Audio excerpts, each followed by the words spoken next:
Hello అండి. ఈ వీడియోలో మనం ఎస్‌క్యూఎల్‌లోని store procedure with input parameter అనే ఇంపార్టెంట్ కాన్సెప్ట్ గురించి తెలుసుకుందాం.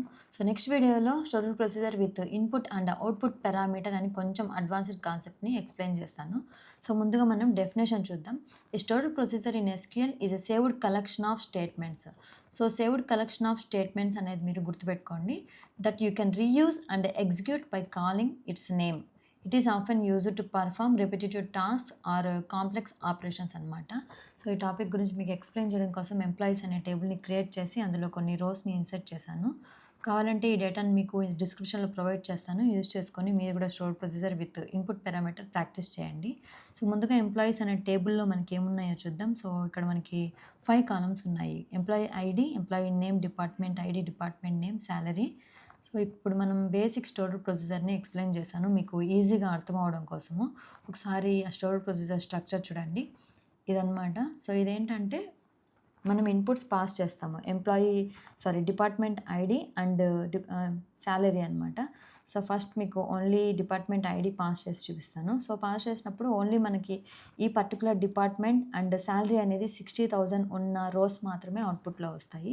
సో, ఇది simple and basic stored procedure. So, ఇది మీకు ఈజీగా అర్థం అవ్వడం కోసం నేను క్రియేట్ చేశాను. సో, మీరు గాని మైసీక్వెల్ యూజ్ చేస్తా ఉంటే మీరు డెలిమిటర్‌ని చేంజ్ చేయాలనమాట. సో, ఇక్కడ నేను స్టోర్డ్ ప్రొసీజర్‌ని క్రియేట్ చేస్తాను ఫస్ట్. ఒకసారి నేను రన్ చేస్తున్నాను. సో, రన్ చేసిన వెంటనే మీకు ఇక్కడ స్టోర్డ్ ప్రొసీజర్స్ లో మీరు చూడండి. మీరు క్రియేట్ చేసిన స్టోర్డ్ ప్రొసీజర్ నేమ్ ఇక్కడ మీకు డిస్‌ప్లే అవుతుంది. సో, నేను ఈ స్టోర్డ్ ప్రొసీజర్ మీద రైట్ క్లిక్ చేసి రిఫ్రెష్ చేశాను. సో, అప్పుడు మనం క్రియేట్ చేసిన స్టోర్డ్ ప్రొసీజర్ నేమ్ అంటే గెట్ ఎంప్లాయీస్ బై డిపార్ట్మెంట్ అని క్రియేట్ చేశాను. సో, మీకు ఆ నేమ్ ఇక్కడ వస్తుంది.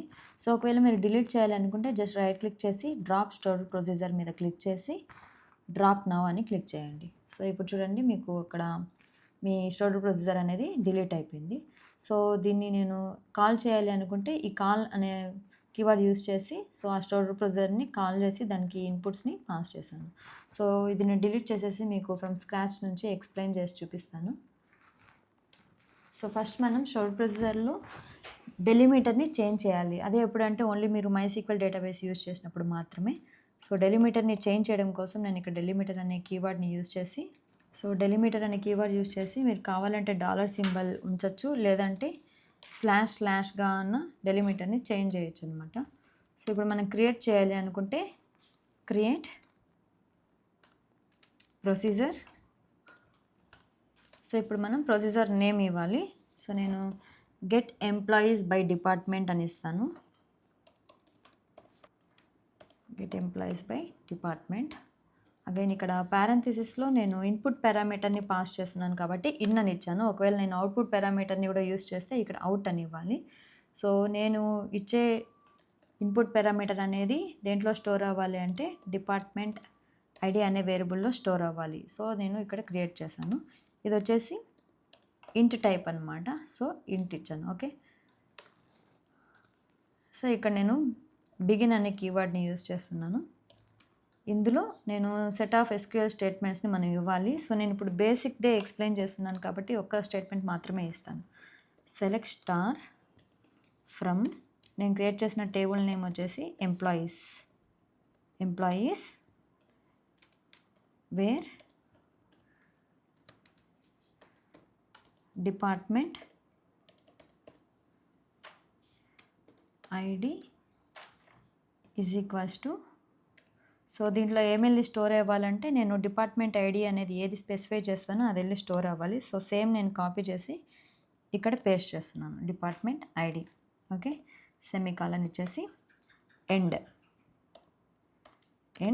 డెలిమిటర్. అగైన్ ఇప్పుడు నేను డెలిమిటర్‌ని చేంజ్ చేయాలి కాబట్టి డెలిమిటర్ సెమీకాలన్‌గా చేంజ్ చేసేస్తున్నాను. సో, సింపుల్ అనమాట. ఒకవేళ మీరు ఈ స్టోర్డ్ ప్రొసీజర్‌ని కాల్ చేయాలనుకుంటే కాల్. సో, ఈ నేమ్ ఇచ్చేయాలి మనం get employees by department. So, ఇందులో నుంచి మనం కాల్ చేయొచ్చు అనమాట. For example only department ID 2 ఉన్న రోస్ మాత్రమే నాకు అవుట్‌పుట్‌లో రావాలి. సో, నేను ఇక్కడ 2 ఇచ్చాను. సో, నేను ఫస్ట్ ఈ స్టోర్డ్ ప్రొసీజర్‌ని క్రియేట్ చేస్తాను. సెలెక్ట్ చేసి రన్ చేస్తున్నాను. సో, ఇక్కడ మీకు స్టోర్డ్ ప్రొసీజర్‌లో క్రియేట్ అవుతుంది. ఒకసారి దీని మీద క్లిక్ చేసి మీరు రిఫ్రెష్ ఆల్ క్లిక్ చేయండి. సో నేను క్రియేట్ చేసిన స్టోర్ ప్రొసీజర్ వచ్చేసి గెట్ ఎంప్లాయీస్ బై డిపార్ట్మెంట్ అనమాట. సో ఇప్పుడు మనం ఈ స్టోర్ ప్రొసీజర్ని కాల్ చేద్దాం. సో నేను ఈ కమాండ్ రన్ చేస్తున్నాను. సో ఓన్లీ డిపార్ట్మెంట్ ఐడి 2లో ఉన్న రోస్ మాత్రమే మనకి అవుట్పుట్లో వచ్చాయి. సో ఒకవేళ మీరు శాలరీ కూడా ఓన్లీ 60,000 ఉండాలి అండ్ డిపార్ట్మెంట్ ఐడి 2 ఉన్న రో మాత్రమే మీరు రిట్రీవ్ చేయాలి అనుకోండి. సో అప్పుడు నేనేం చేస్తానంటే సేమ్ ఈ స్టోర్ ప్రొసీజర్లో అగైన్ నేను ఇన్పుట్ పారామీటర్ పాస్ చేస్తున్నాను కాబట్టి ఇన్ సాల్ అగైన్ డేటా టైప్ వచ్చేసి ఇంట్. ఇక్కడ అండ్ ఆపరేటర్ యూస్ చేస్తున్నాను. And salary is greater than, so ఇక్కడ నేను SAL అని ఇచ్చాను. సో సేమ్ దీన్నే ఇక్కడ మనం ఇవ్వాలి. ఈజ్ గ్రేటర్ దెన్ మనం స్పెసిఫై చేసిన శాలరీ అనమాట. ఓకే, సో అగైన్ మనం దీన్ని కాల్ చేసేటప్పుడు మనము శాలరీ ఎంత గ్రేటర్ దెన్ 60,000 కంటే గ్రేటర్ దెన్ ఉన్న రో కావాలి అని ఇస్తాను. సో అప్పుడు మనకు ఓన్లీ ఈ 61,000 ఉన్న రో మాత్రమే అవుట్పుట్లో వస్తుంది. ఓకే, 60,000 అని ఇచ్చాను. ఈ స్టోర్ ప్రొసీజర్ని డిలీట్ చేసేయాలి ఎందుకంటే నేను ఎడిట్ చేశాను ఇక్కడ. సో అగైన్ నేను ఈ స్టోర్ ప్రొసీజర్ని డ్రాప్ చేసి అగైన్ రన్ చేస్తున్నాను. Store procedure right click refresh all get employees by department వచ్చింది. అగైన్ నేను ఈ కమాండ్ని రన్ చేస్తాను. సో ఇప్పుడు నాకు అవుట్పుట్లో ఓన్లీ 1 రో వస్తుంది which is salary greater than 60,000 and department ID ఎప్పుడైతే 2 ఉంటుందో అప్పుడు. సో సిమిలర్గా ఒకవేళ మరి మీకు ఓన్లీ డిపార్ట్మెంట్ ఐడీస్ 5 ఆర్ 4 ఉన్నది కావాలనుకోండి.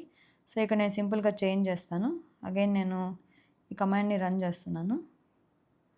సో 60,000 కంటే అబోవ్ శాలరీలో ఎవరు లేరు.